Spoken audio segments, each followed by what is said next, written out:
new? Is it still stinky? No, a little bit. A little bit? Is it from the garbage?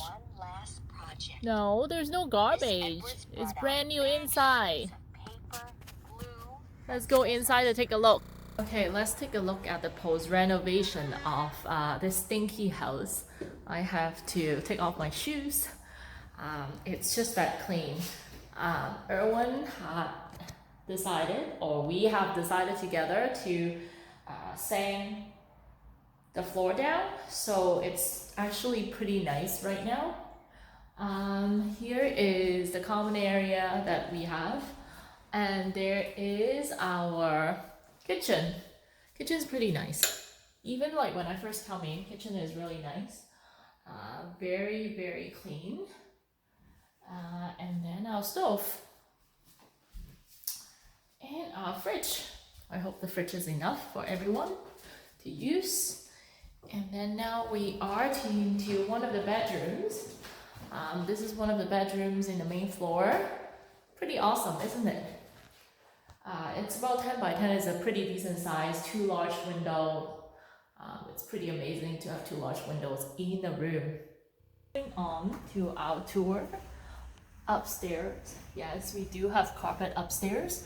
I think what we're going to do is to buy a vacuum cleaner for the carpet so that the kids can take care of it. Very nice.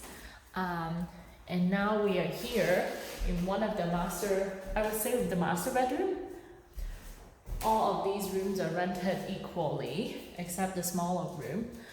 The bathroom is now no longer stinky. If you follow Erwan, I think the bathroom actually works now. Now back to this side.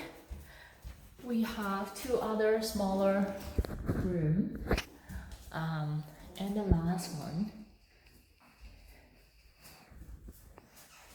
So this is the last room. Pretty awesome, isn't it? It's amazing what the contractor can do. Stay tuned for our next episode of our basement. Hey guys, thank you for watching the video. If you really like what you're watching, make sure that you hit the subscribe button below so you would never miss a real estate tax tip again. If you really want to learn more about real estate taxes in Canada, make sure that you come over to my website at realestatetextips.ca. The link is in the description below. Make sure you visit us. Until next time, stay awesome.